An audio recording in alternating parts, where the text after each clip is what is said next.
Hello everyone, welcome back to the channel. Do you have a video that is just a bit too long? No problem.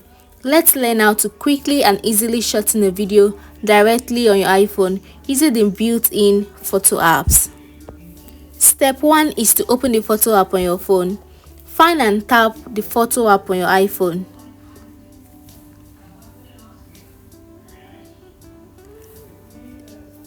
Then you select the video. Navigate to the video you want to shorten. Tap on the video and open it. Then tap edit. In the top right corner of the screen, tap edit. This will open the video in editing mode. Next is to adjust the trim handles. At the bottom of the screen, you will see a timeline of your video with a yellow trim handle on either end. Drag the left handle to set the new starting point of your video. Drag the right handle to set the new ending point of your video.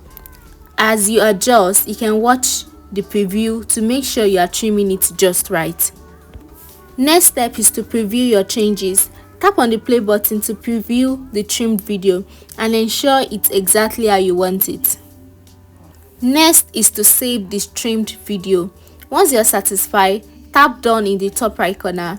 Choose save video to overwrite the original video with the shortened version, or choose save video as a new clip to keep the original and save the shortened version as a new file. And that's it guys, you successfully shortened your video on your iPhone. It's quick and easy. Thank you so much for watching and I will see you in our next video. Bye bye.